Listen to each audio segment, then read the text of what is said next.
Hi viewers, welcome to our channel. ప్రస్తుతం మనతో పాటు సీనియర్ జర్నలిస్ట్ దాము బాలా సార్ ఉన్నారు. వారితో మాట్లాడదాం. నమస్కారం నమస్తే. సార్. సత్యవేడు ఎమ్మెల్యే ఆదిమూలం కేసులో ఒక ట్విస్ట్ చోటు చేసుకుంది సార్. మనం అప్పట్లో చూసాం, పెద్ద హల్చల్ చేసింది. ఒక మహిళ తనపై అత్యాచారం చేశాడని చెప్పేసి అతని మీద కంప్లైంట్ చేసింది. ఇప్పుడు ఇది కాంప్రమైజ్ అయిపోయింది. కోర్టు కూడా ఈ కేసు కొట్టేసింది. అసలు ఏం జరిగింది మరి? అప్పుడు అంతా హల్చల్ జరిగింది కదా, ఇప్పుడు ఎందుకు కాంప్రమైజ్ అవ్వాల్సి వచ్చింది సార్? దీని వెనుక కారణం ఏంటి? నేను ఆ రోజే మన వీడియో చేసినప్పుడు ఇది కూడా చెప్పాను. ఇది ఇట్లాంటి కేసులు నిలవు అని చెప్పాను. సో, జనరల్‌గా ఏందంటే ఇప్పుడు మనం జానీ మాస్టర్ కేసు కూడా నేను చెప్పాను. అది జరుగుతుంది, కావాలని చూడండి.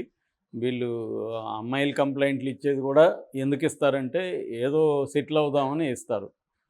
వాడి మీద నిజంగా వీళ్ళకి అన్యాయం జరిగింది, దాని మీద చర్య తీసుకోమని వాళ్ళకి కూడా ఏమి ఉండదు. ఉంటే 5 ఏళ్ల పాటు ఆ అమ్మాయి ఆహ్, ఈ మాస్టర్‌తో ఎందుకుంటది? 5 ఏళ్ళు ఉనిందంటేనే ఉనింది. ఆమె చాలా హ్యాపీగా మాట్లాడుతుంది. 2022లో కూడా ఆగస్టు 22 ఈ యథారాజ తథా ప్రజల్లో కూడా హ్యాపీగా మాట్లాడుతుంది. అంటే క్లియర్‌గా ఏమైందంటే ఇతనితో ఉనింది, ఇతనికి కావాల్సింది తనిచ్చింది, తనకు కావాల్సినట్టుగా అతను హెల్ప్ చేశాడు. ఇవన్నీ జరిగింది. కాకపోతే ఇక్కడ ఇంకో ఇంకొంత ఎక్కువ ఇతను హామీలు ఇచ్చుండొచ్చు. ఈ అమ్మాయి ఎక్కువ ఎక్స్‌పెక్ట్ చేసుండొచ్చు. అట్లాగే వీళ్ళ మధ్య కొంత ఎమోషనల్ డ్రామా కూడా ఉండొచ్చు. ఎందుకంటే ఇతను పెద్దవాడు, 21 ఏళ్ళ ఆహ్, సీనియరు ఇతను. ఆ అమ్మాయి ఇప్పుడు 21, తనకి 42. సో, ఆ అమ్మాయి వేరే అఫైర్‌లు కూడా తన ఈక్వల్ ఏజ్ వాళ్ళతో అఫైర్‌లు కూడా ఉండొచ్చు. అలాంటి ఎమోషనల్ డ్రామా కూడా ఉంటది. ఈ ఓవరాల్‌గా ఆ అమ్మాయి మొత్తానికి తన మీద కేసు పెట్టింది. ఇప్పుడేమవుతుంది, ఈ కేసుని మేనేజ్ చేసుకోవాలంటే ఆ అమ్మాయిని వీళ్ళు మేనేజ్ చేసుకొని అమ్మాయికి డబ్బులో ఇంకోటో ఇచ్చి ఆహ్, రాజీ పోవాలి. అది తప్ప దీన్ని లీగల్‌గా ఎదుర్కోవాలంటే చాలా కష్టమైన విషయం. పోక్సో కేసు కాబట్టి రేపొద్దున పొరపాటున ఏమన్నా ప్రూవ్ అయితే అతను మినిమమ్ 20 ఏళ్ళు పడుతుంది జైలు నుంచి బయట రావడానికి. ఓకే. కాబట్టి మేనేజ్ చేసుకుంటారు. అందుకని ఇప్పుడు 20 ఏళ్ళ జీవితం ఉంటే అతను ఈ 10,00,00,000 ఆ అమ్మాయికి ఇప్పుడు 10,00,00,000 ఇస్తారనుకో ఎగ్జాంపుల్‌కి. ఆ 10,00,00,000 అతను సంపాదించుకోగలడు. ఎందుకంటే అతను చాలా సక్సెస్‌ఫుల్ కొరియోగ్రాఫరు. కాబట్టి పోతే పోయిందనుకోని సెటిల్ చేసుకొని జరుగుతుంది. సేమ్ ఆదిమూలంలో జరిగింది. ఆదిమూలం కేసు ఏంటి? కోనేటి ఆదిమూలం ఆయన సత్యవేడు దళిత ఎమ్మెల్యే, రిజర్వ్డ్ కాన్స్టిట్యుయెన్సీ. గతంలో వైసీపీలో ఉన్నాడు 2019 నుంచి 24 వరకు. తర్వాత ఆయనకి టికెట్ జగన్ రిజెక్ట్ చేశాడు. నీ మీద సర్వే చేసాం, నువ్వు గెలవు అని చెప్పారు. దాంతో ఆయన అక్కడున్న పెద్దిరెడ్డి రామచంద్రారెడ్డి మీద తీవ్ర ఆరోపణలు చేశాడు. అతను సత్యవేడు నియోజకవర్గంలో అంతా కూడా మొత్తం వనరులంతా కొల్లగొట్టాడు. ఇసుక కావచ్చు, ఇక్కడున్న వనరులన్నీ. నేను దళితుడు కాబట్టి నా మీద కక్ష కట్టాడు, ఇవన్నీ చెప్పాడు. ఈ లోపల చంద్రబాబు ఆఫర్ ఇచ్చాడు. చంద్రబాబు పార్టీలో తెలుగుదేశంలో చేరాడు. టికెట్ ఇచ్చారు, గెలిచారు. అప్పుడు ఈయన వైసీపీలో ఉన్నప్పుడు వరలక్ష్మి అని మహిళా విభాగానికి, తెలుగుదేశం మహిళా విభాగానికి జిల్లా అధ్యక్షురాలు. సో, తిరుపతి జిల్లా. ఆమె కేవీవీపురం అని అక్కడ మండలం ఉంటుంది. ఆమె ఆ ఊరు. సో, ఆమె ఇతనితో గతంలో పోరాటం చేసింది. దాని తర్వాత ఇతను తెలుగుదేశంలోకి వస్తున్నప్పుడు కూడా ఆమె గట్టిగా వ్యతిరేకించింది. అట్లా వాళ్ళిద్దరి మధ్య ఫ్రిక్షన్ ఉంది, గొడవలున్నాయి. ఆ తర్వాత టికెట్ ఇచ్చిన తర్వాత ఆమె గెలుపు కోసం కృషి చేశానని చెప్తుంది. నిజంగా చేసిందా లేదో మనకు తెలీదు. ఏదేమైనా వీళ్ళిద్దరి మధ్య గొడవలు ఉన్నమాట వాస్తవం. ఈ క్రమంలో ఆమె సడన్‌గా ఒకరోజు హైదరాబాదు ప్రెస్ క్లబ్‌కి వచ్చి ఇక్కడ మీటింగ్ పెట్టింది. ముసుగేసుకొని వచ్చి ఒక వీడియో కూడా మీడియాకి రిలీజ్ చేసింది. ఆ వీడియోలో ఒక హోటల్‌లో ఆదిమూలం ఒక అమ్మాయితో శృంగారంలో ఉన్న దృశ్యాలున్నాయి. సో, ఇది ఆహ్, భీమాస్ ప్యారడైజ్‌లో చేశారు. నన్ను మొత్తం 3 సార్లు వెళ్ళాను. సో, ఫస్ట్ టైం వెళ్ళిన తర్వాత ఇట్లా నన్ను లోపరుచుకున్నాడు, బెదిరించాడు. దాని తర్వాత లోపరుచుకున్నాడు. అది నా భర్తకు తెలిసింది. ఎందుకంటే అర్ధరాత్రి మెసేజ్‌లు, ఫోన్‌లు చేసేవాడు. భర్తకు తెలిస్తే భర్తకి నేను కన్ఫెస్ అయ్యాను. దాంతో ఆయన సలహా ఇచ్చాడు. "నువ్వు కెమెరా తీసుకెళ్ళు, వాడిని రికార్డ్ చేయి, బయట పెడదాం" అని చెప్పాడు. నేను పెన్ కెమెరా ఇచ్చారు నాకు. పెన్ కెమెరాతో రికార్డ్ చేశాను. సో, ఇది నాకు అన్యాయం జరిగింది. అతను నన్ను బెదిరించి ఇట్లా లొంగదీసుకున్నాడు అనేది ఆమె చెప్పింది. దీనికి స్పందించిన తెలుగుదేశం ఇమ్మీడియేట్‌గా పల్లా శ్రీనివాస్ అధ్యక్షుడి పేరుతో దాన్ని ఆయన్ను సస్పెండ్ చేశారు.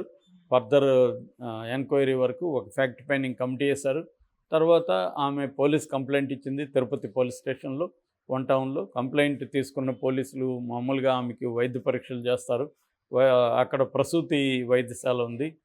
Maternity wise hospital. దానికి తీసుకెళ్తే ఆమె నేను ఇక్కడ చేయించుకోనని రిజెక్ట్ చేసినట్టుగా తెలిసింది. మొత్తానికి ఆమె వైద్య పరీక్షలు చేయించుకోలేదని తెలిసింది. దాని తర్వాత ఏదో రుయాకి ఎక్కడికో తీసుకెళ్ళి చేయించారు. దాని తర్వాత ఈయనేమో చెన్నైలో హార్ట్ ప్రాబ్లం ఉంది, అక్కడ చేరాడు. ఆల్రెడీ ఆయనకి స్టంట్ వేశారు. మధ్యలో వీళ్ళ భార్య వీళ్ళ వాళ్ళు వచ్చి కూడా మాట్లాడారు. కొంత హంగామా నడిచింది. సో ఇరువైపులా కొంతమంది జనం చేరారు. ఇద్దరు కూడా దళిత్సే వాళ్ళు.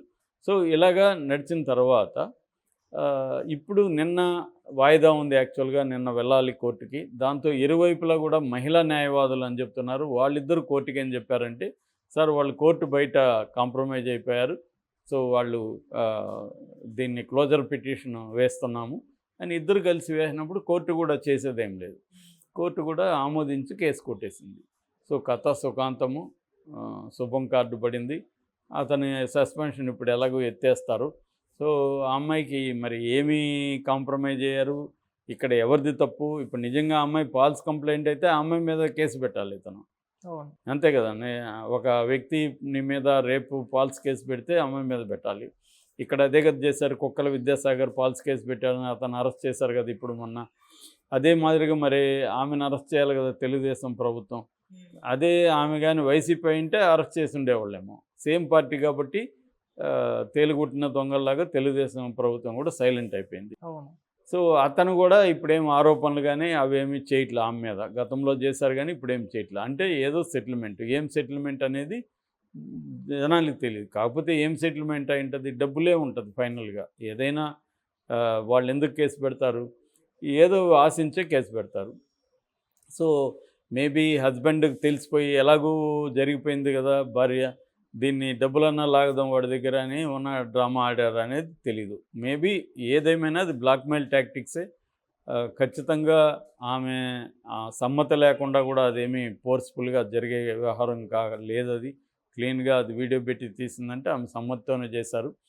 ఏదేమైనా దాన్ని ఉపయోగించుకొని భర్తకు తెలిసిపోయింది కాబట్టి ఒక డ్రామా ఆడి డబ్బులు లాగడానికే చేసినట్టుగా తెలుగుదేశం వర్గాలు కూడా చెప్తున్నాయి. ఇదంతా డ్రామా సార్, అది మనోడు ఏదో అఫైర్ అయితే ఉన్నట్టుగానే ఉంది, కానీ దాన్ని భర్తకు తెలిసిపోయేసరికి ఆమె ఏదో ఒక డ్రామా ఆడింది. దాంతో భర్త వాడికి కూడా అర్థమైంది, కానీ దీని నుంచి డబ్బులన్నా లాగదాంలే అని అతను ప్లే చేసినట్టున్నాడు అనేది ఇన్సైడ్ వర్గాలు మాటలు. సో ఇలాగా ఓవరాల్గా ఏంటంటే ఫైనల్గా ఆమె పెట్టిన కేసుని ఆమె ఉపసంహరించింది. అంటే ఇప్పుడు మన న్యాయస్థానాలు కూడా ఎలా ఉంటాయంటే ఇద్దరు కాంప్రమైజ్ పోనీలో కేసు పోయింది కదా అనుకుంటారు వాళ్ళు కూడా. ఎందుకంటే వాళ్ళకి కేసుల ప్రెజరు విపరీతంగా ఉంటాయి. దీన్ని మరి ఎందుకు ఫాల్స్ కేసు పెట్టింది, ఆమె ఫాల్స్ కేసు అయితే అది ఇది వాళ్ళు అదేంతో లేదు. పార్టీలు కోర్టు బయట సెటిల్మెంట్ అనేది వెరీ వెరీ కామన్. ముఖ్యంగా సివిల్ మ్యాటర్స్లో విపరీతంగా కోర్టు బయట సెటిల్మెంట్లు. చాలామంది అడ్వకేట్లు అసలు కోర్టుకి జీవితంలో రారు, సెటిల్మెంట్లకే వాళ్ళు ట్రై చేస్తూ ఉంటారు. ఎందుకంటే సెటిల్మెంట్లు ఈజీ వ్యవహారం, దాంట్లో డబ్బులు కూడా బాగా వస్తాయి. సో ఇప్పుడు ఇద్దరు అడ్వకేట్లకు కూడా డబ్బులు ఇచ్చి ఉంటారు ఇద్దరు. అట్లాగే పోలీసులకి కేసు విత్డ్రా చేసుకోవాలి, వాళ్ళకి కొంత డబ్బులు ఇవ్వాలి. సో ఈ మేనేజ్ చేసుకొని ఆదిమూలమే మూల్యం చెల్లించినట్టుగా మనకు కనబడుతుంది ఇక్కడ.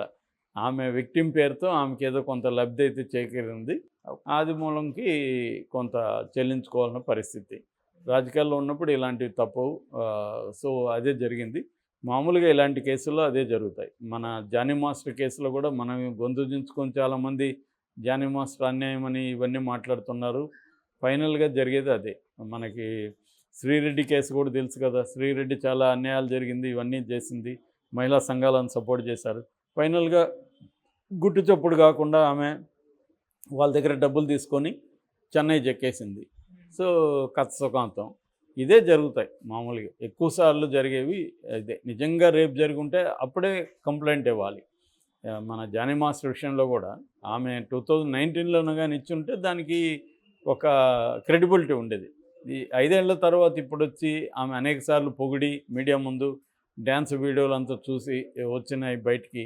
ఇప్పుడు వచ్చి నన్ను అప్పటి నుంచి చేస్తున్నాడు, రేపు చేస్తున్నాడు అంటే అది నమ్మశక్యం లేదు. లీగల్గా అయితే అది రేపు కిందకి వస్తుంది, కానీ అది ప్రూవ్ అయ్యేది కూడా కష్టం అన్నమాట. ఆ విధంగా ఆదిమూలం కథ సమాప్తం, సుఖాంతం. Okay sir, thank you so much sir.